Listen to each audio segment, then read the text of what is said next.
Olá, queridos, estamos no ar com mais uma conversa pública. Muitíssimo obrigada pela sua companhia aqui todos os dias, né? Quando a gente pode falar sobre assuntos que são importantes para o nosso dia a dia. Gente, hoje, quando a gente está gravando esse programa com vocês, a partir do Rio de Janeiro, por exemplo, aqui a gente está com cerca de 40 graus ou mais de 40 graus, um calor assim que a gente pode chamar de infernal, viu? Via de regra, a gente costuma se preocupar com o tempo das chuvas, né? O volume das águas, as consequências que as chuvas trazem, as doenças que as chuvas trazem, e a gente pensa menos no tempo mais quente, no tempo do verão, quando, na verdade, é um tempo que a gente precisa ter preocupação e atenção. Mais atenção do que preocupação, né? Porque quando a gente fica atento, a gente cuida. Como evitar que doenças sérias comprometam a nossa saúde nos dias quentes de verão? Essa é a base da nossa conversa de hoje, quando eu tenho o prazer de receber aqui no estúdio a doutora Cristiane Passos Dias Levi, ela que é médica otorrinolaringologista do Hospital Paulista, que é também uma especialista em alergias respiratórias. Doutora Cristiane, muitíssimo obrigada pelo seu tempo aqui para a Rede Boas Novas de Rádio e Televisão. Muito obrigada. Eu agradeço o convite de estar aqui com vocês hoje. Isso aí. Importante a gente falar sobre esse tempo quente, né, e os cuidados que a gente precisa ter durante o verão. Aí eu já quero começar com você perguntando o seguinte: o que a gente deve saber para manter a saúde no tempo quente, doutora? Esse calor está mesmo muito difícil. Eu estou falando aqui de São Paulo, aqui esses últimos dias também foram quase insuportáveis. Acredito que não como o Rio, né? Mas está muito abafado. Então, em primeiro lugar, sempre a hidratação, né? Então, a hidratação via oral, a pessoa está sempre atenta para tomar muita água, ficar sempre atenta com os familiares, principalmente os idosos e as crianças pequenas, evitar usar roupas leves, usar sempre o protetor solar, né, para exposição ao sol, evitar nos horários de pico, se puder evitar sair de casa, deixar para sair mais de manhã cedinho, no final da tarde, na medida do possível. Então, evitar os períodos de sol escaldante. Uhum. E uma questão interessante que, via de regra, quando a gente pensa, né, nos cuidados que a gente deve ter, até esses cuidados básicos da hidratação, etc., a gente pode pensar também no tempo em que se vai à praia, no tempo que vai para a piscina, etc. Mas tem uma população que talvez não se preocupe muito com isso e devia, que é o pessoal que trabalha nas ruas, né? O pessoal que faz entrega, que recolhe lixo e outras questões. Essa turma também tem que ter muita atenção com essa história do tempo quente, não é mesmo? Sim, essa turma também precisa se preservar, porque mesmo sendo um trabalho, a gente sabe que hoje em dia a situação, né, econômica está difícil para todo mundo, mas se a pessoa conseguir priorizar um horário mais fresco, é sempre melhor. Eu vejo, por exemplo, na minha casa, vive chegando umas encomendas assim, e esse mês as entregas estão sendo muito mais frequentes no período fim de tarde, começo da noite. Eu até acredito que é por causa desse clima, tudo isso. Maravilha. É uma atenção e, por exemplo, uma medida realmente importante. Quais são, doutora, as doenças que mais acometem as pessoas nesse tempo mais quente? Nessa época, a gente pensa também nas pessoas que têm os quadros alérgicos e que ficam muito expostas aos ventiladores, ar-condicionados, tudo isso, porque com essa temperatura, mesmo a gente que é médico, a gente orienta usar com precaução, com cuidado, mas não dá para evitar totalmente por causa do calor excessivo, né? Então, a gente orienta esses pacientes então, os pacientes que têm esses quadros alérgicos. Então, quem tem rinite alérgica pode piorar por causa dos ambientes, a pele sempre está hidratando, então aqueles pacientes que têm uma dermatite atópica tem que estar sempre hidratando a pele, nessa época do ano, porque às vezes com o suor a pessoa tem mais coceira nas regiões afetadas.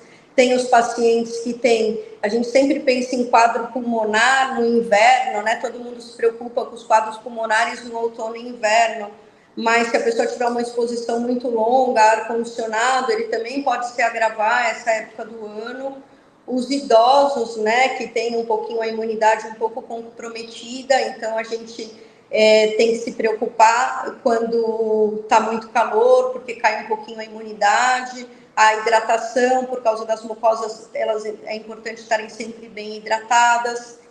Então, principalmente esses pacientes. Uhum. E você falou aí, né, na questão de ventilador, ar-condicionado, e porque assim, né, a gente está com aquele calorão aí, é uma delícia, de repente a gente liga um ventilador assim, bem forte, aquele vento gostoso para tirar o suor, ou então a gente entra num ambiente refrigerado, né, e que também, uau, é uma delícia realmente, mas precisa ter cuidado. Qual é o melhor, ventilador ou ar-condicionado? Então, cada um tem suas vantagens e desvantagens, né? Se a gente pensar no ar-condicionado, o ar-condicionado ele faz o resfriamento do ar, e esse, quando faz esse resfriamento, ele passa por um filtro. Se o filtro estiver limpo, ele ajuda na filtragem do ar, que é uma coisa boa. O ar fica mais seco que o ar normal. Então, por exemplo, quando o ambiente é úmido, litoral, isso ajuda a manter a umidade do ambiente mais regular. E a gente pode considerar uma temperatura amena. Então, por exemplo, se você colocar 23, 24 graus, evitar o ar muito gelado, vai ter uma temperatura estável, então não vai ter muita diferença de temperatura. Então, nesse ponto, o ar-condicionado pode ser melhor, mas ele tem algumas desvantagens, né? O ventilador, então eu vou falar primeiro das vantagens do ventilador. O ventilador tem o custo, que é baixo, então assim é de fácil acesso para toda a população, né? Ele circula o ar, então ele vai fazer uma circulação do ar, então ele acaba refrescando pela circulação do ar, não porque ele faça um resfriamento, mas essa circulação ajuda. E ele tem um ressecamento normalmente menor do que o ar-condicionado. Nos dois casos é importante que nunca o paciente, a tendência da gente é querer colocar aquele ventilador de frente, assim, para vir aquele vento gelado. Mas o ideal nos dois casos é que o ar ou o ventilador nunca fique em direção à pessoa, sempre colocar um sentido para o ambiente. Então, no caso do ventilador, colocar ou para o teto ou para a parede, e o ar-condicionado também nunca em direção ao paciente. Aí temos as desvantagens, né? Então, por exemplo, no caso do ar-condicionado, dependendo do ambiente, esse ressecamento pode ser muito intenso, e a gente sabe que a mucosa ressecada, ela fica mais sensível. Fora isso, se o paciente deixar muito, muito gelado, as células do nariz são ciliadas, elas têm uns ciliozinhos que levam o muco. E na hora que fica muito gelado, ocorre uma paralisia desses cílios. Eles não funcionam tão bem quanto deveria, então acumula mais secreção. E a secreção, ela começa a ficar mais espessa pelo ressecamento, o que favorece, às vezes, aos quadros de rinite, acúmulo de secreção. Esse acúmulo de secreção pode virar, facilitar um acometimento por algum vírus ou bactéria, tudo isso. Então, tem que ter toda uma atenção com o ar-condicionado.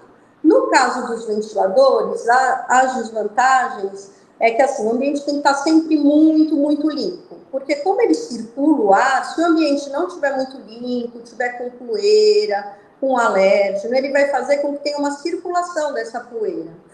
E aí o paciente que tem rinite realmente vai acabar piorando por causa dessa circulação da poeira. Então, o ambiente tem que estar sempre limpo. O vento do ventilador não pode vir direto para a pessoa, senão também acaba ressecando. E tanto um quanto o outro, a gente tem que sempre fazer a manutenção adequada, né? Com os cuidados da limpeza, do aparelho, vários cuidados que devem ter. Aí, queridos, eu estou aqui conversando com a doutora Cristiane Passos Dias Levi, ela que é médica otorrinolaringologista. Essa palavra a gente tem que dizer assim, de uma vez só, né? Senão é um trava-língua. E ela é também, ela é médica do Hospital Paulista e é também especialista em alergias respiratórias. E ela está aqui sinalizando para a gente a importância da gente ter cuidados que garantam a nossa saúde durante esse tempo quente, esse tempo de verão, como a gente está vivenciando agora no Brasil inteiro, né? O Brasil inteiro está quente, não só o Brasil, mas a gente está por aqui, então a gente fala do Brasil. Aqui no Rio, doutora, a gente está com uns 6 dias, né, de uma temperatura assim altíssima e, pelo que os meteorologistas estão informando, temos mais 2 dias pela frente ainda para lidar com esse tempo bem quente, né? E aí, mais do que nunca, a gente precisa se cuidar. Quais são os cuidados que a gente precisa ter ou como a gente pode cuidar desse ressecamento das vias aéreas, doutora?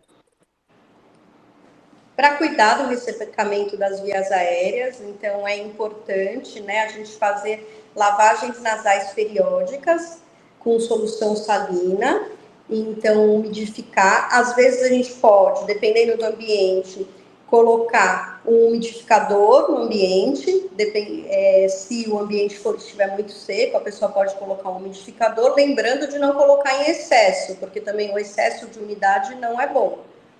E a lavagem nasal, ela pode ser feita com solução fisiológica, que é o soro fisiológico, ou uns dispositivos com solução salina também, que ajudam muito na limpeza nasal, além da hidratação oral.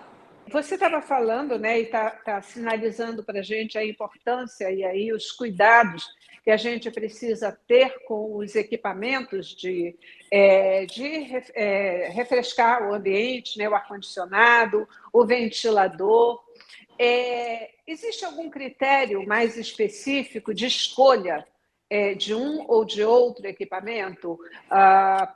Que a gente fale, ou em termos de localização, ou em termos de pessoas? Existe algum critério? Qual a senhora recomenda? Então, na maioria dos casos, claro, o ar-condicionado, por ter o filtro, ele ajuda um pouco mais, desde que a pessoa respeite o controle da umidade do ambiente, para não deixar o ar muito seco, faça a hidratação, as limpezas, né? E ele tem um filtro, e esse filtro, que muita gente esquece, Celeste, é que o filtro ele tem que ter uma manutenção periódica. Por exemplo, eu trabalho no hospital. Aqui no hospital, os filtros, eles trocam a cada 3 meses, né? Claro, em casa a gente não precisa ter esse controle tão rígido do ar-condicionado. O que, por exemplo, eu faço na minha casa, eu faço a limpeza do ar-condicionado sempre quando chega eu moro em São Paulo, não é tão quente como outras regiões do país. Mas aqui começa a esquentar em dezembro. Então, chega final de novembro, eu já faço a limpeza dos aparelhos de ar-condicionado, para quando chegar o verão, o aparelho está limpinho, e aquele ar que está circulando, ele consegue realmente ser filtrado e passar limpo para os ambientes, né? Eu observo, por exemplo, tem alguns locais, apartamentos que ficam, ou casas que ficam muito próximas a vias de grande circulação, por exemplo, né, que elas acabam recebendo muito mais um volume de poeira, às vezes você percebe até nas cortinas que ficam mais escuras, etc. Esse é um ponto de atenção que deve se levar em conta também para ter um maior cuidado ou tempo que se leva para fazer a manutenção de um ar-condicionado, por exemplo, não? Sim, sim, com certeza. Esses lugares de muita circulação, não só a manutenção do ar-condicionado, como todo o ambiente. Por exemplo, essas cortinas, elas precisam ser trocadas com mais frequência, né? Porque todas essas partículas em suspensão, no paciente alérgico, ele pode irritar a via aérea. Então, o paciente alérgico é mais sensível do que os outros pacientes a todos os irritantes. Além dele ter a sensibilidade ao alérgeno, os irritantes também prejudicam esse paciente. Então, a fuligem dos carros, né? Então, o cuidado tem que ser muito maior, tanto das cortinas, quanto do ar-condicionado, quanto a limpeza periódica desses ambientes que são mais expostos para essas vias de maior acesso de carros, tudo isso. É isso aí, queridos. A gente está aqui no Conversa Pública de hoje falando sobre a importância da gente cuidar da nossa saúde, da nossa casa, do nosso ambiente, também nesse quente de temperaturas assim super altas. E aí, eu quero saber de você, aí onde você está, como é que está o tempo? Você tem cuidado da sua saúde? Tem tido atenção para a limpeza, a higiene do seu ambiente? Tem cuidado do seu ar-condicionado ou do seu ventilador, para que eles não sejam geradores de doença ou de mal-estar? A doutora deu aqui uma dica que é super importante com relação ao uso do ventilador, e eu quero destacar ela novamente, né? Porque muitas vezes a gente quer colocar o ventilador com aquele vento todo em cima da gente, para poder passar o calor como um todo. Mas o cuidado deve ser da gente refrescar o ambiente. Então, coloca o teu ventilador, jogando vento para o teto, jogando vento para a parede, você vai ver que isso refresca o ambiente, te traz uma sensação agradável e é melhor para a sua saúde. Doutora, eu quero voltar um pouquinho sobre a questão das doenças pulmonares, mesmo nos tempos quentes, porque a gente sempre acha que as doenças pulmonares elas são mais comuns no tempo frio, no inverno, no tempo de chuva. Como é que é isso? Por que elas acontecem nesse tempo mais quente também?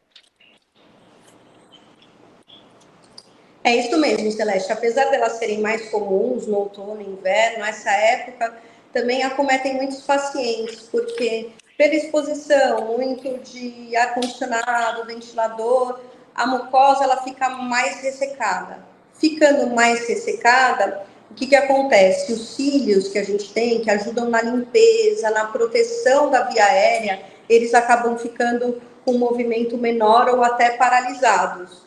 E como a gente sabe, né, o nariz ele tem função de aquecer o ar, umidificar e combater as bactérias e os vírus. Então, desse modo, ele não consegue fazer a função adequadamente. O muco começa a ficar mais grosso, mais espesso. E esse muco mais espesso ele é uma porta de entrada, tanto para vírus, bactérias, e aí ele pode acabar que acomete não só a região das vias aéreas superiores, como os pulmões também, atacando asma, bronquite, às vezes até o paciente acaba tendo um caso de pneumonia ou uma broncopneumonia. Pneumonia é mais comum até do que a tuberculose, né? Que foi a que eu falei, mas a pneumonia realmente é das mais comuns. E aí a gente tem que ter cuidado, né? Você já falou dos vários cuidados aqui, cuidados externos e cuidados internos. A gente já está caminhando aqui para o final do nosso programa e eu queria te pedir para você colocar aí as dicas para a gente garantir ou procurar ter mesmo uma saúde mais forte, uma saúde, cuidar da nossa saúde de uma melhor maneira nesse tempo de verão. Cuidados internos e cuidados externos. Ótimo. Então vamos começar pelos cuidados internos, né? Como eu já falei, da limpeza do ambiente. Não importa se é ventilador ou ar-condicionado, o importante é que eles têm que estar sempre limpos, tanto no caso do ar-condicionado o filtro, como o ventilador as pás, eles têm que ter sempre uma higiene adequada, não é só pegar o ventilador que está guardado lá um tempão e colocar direto para você quando começa o calor, que aí todo mundo vai ficar ruim. Não, tem que fazer todo um trabalho de limpeza, higienização. Fora isso, o controle da temperatura, então o ar-condicionado nunca por muito gelado, que eu vejo de muitos pacientes jovens hoje em dia, as mães relatam, os pacientes mesmo relatam que eles gostam de deixar nos 18 graus, super gelado, e dormir com uma cobertinha, assim, porque eles acham muito mais gostoso dormir com a coberta e com a cabeça para fora naquele ar-condicionado gelado, e que acaba sendo tudo errado, né? Então, orientar sempre em casa todo mundo a usar na temperatura adequada, não precisa ser tão gelado, que a temperatura sempre é um ponto de importância. Como eu falei da umidade, né? Então, se percebe que o ar está muito seco, colocar um umidificador Se vai para o litoral é importante também, às vezes a pessoa tem uma casa de veraneio, um lugar que vai só nessa época de temporada, sempre pedir para fazer uma limpeza com antecedência, fazer a limpeza desses equipamentos, né? Isso é uma coisa que muita gente, a pessoa faz tudo certinho na casa dela, mas esquece da casa de veraneio, né? Então, eu sempre oriento meus pacientes a tentar, evita chegar à noite e já ir dormir. Chega de dia, abre a janela, deixa ventilar bem a casa, né? Coloca, se a pessoa for muito alérgica, leva o seu próprio travesseiro, porque essas casas de veraneio, as casas que tem no litoral, elas têm uma umidade maior, então é bom antes de dormir, a gente sempre deixa um pouco arejar, entrar um pouco de ar, trocar aquele ar que é mais antigo, e se a pessoa tiver oportunidade, pedir para alguém fazer a limpeza antes, mas mesmo assim, tenta chegar de dia para ventilar um pouco essa casa antes do horário de dormir, né? Então, isso é um fator que ajuda muito os pacientes, porque muitos meus pacientes falavam antes, quando eu ia para casa de veraneio eu ficava ruim. Eu falava, não, então vamos chegar de dia, vamos mudar o horário. E, às vezes, uns pequenos detalhes ajudam muito na qualidade de vida da pessoa. Às vezes não precisa mudar tudo. Um detalhezinho, uma água a mais, um umidificadorzinho pequenininho de mesa, o vento não vindo na pessoa, tudo isso ajuda na qualidade de vida dela, né? E, como eu falei no começo do programa, a hidratação, não esquecer, a gente sabe que hoje em dia a população do Brasil está ficando um pouquinho mais idosa, lembrar dos idosos que tem que tomar muita água, então sempre ter a garrafinha ao lado da pessoa, as crianças também, né?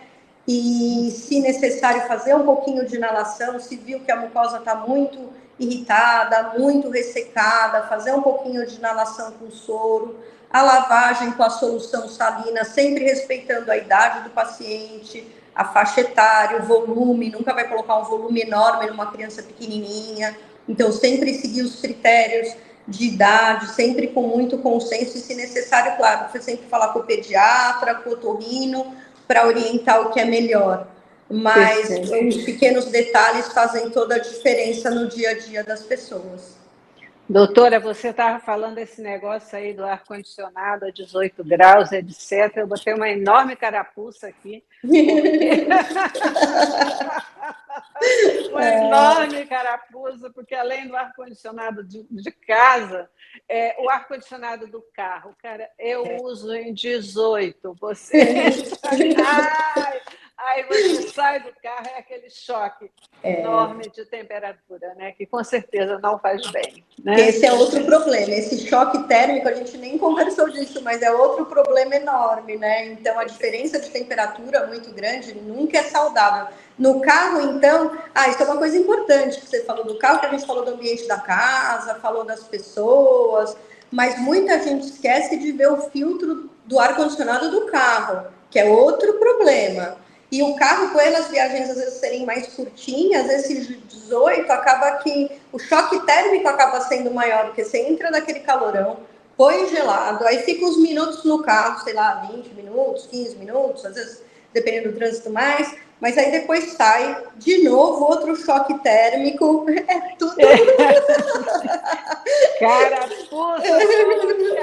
Você vai lembrar de mim agora, vai colocar mais levinho. Com certeza, ponto de atenção, ponto de atenção. E aspirar o carro, desculpa, só um detalhezinho, é só lembrar de sempre estar aspirando o interior do veículo, né? Porque senão aquela poeira fica circulando. Perfeito. Fica circulando e vai direto para dentro de você, né? Exatamente. Direto. É isso mesmo. Queridos, eu conversei aqui com a doutora Cristiane Passos Dias Levi, ela que é médica otorrinolaringologista do Hospital Paulista e é também especialista em alergias respiratórias. Trouxe para a gente dicas super importantes para que a gente possa passar esse tempo quente com mais saúde e com mais disposição. Muitíssimo obrigada, doutora Cristiane, pela sua presença e participação conosco. Muito obrigada, eu que agradeço. Isso aí. E obrigada a você também, que esteve conosco durante o programa. Até a próxima.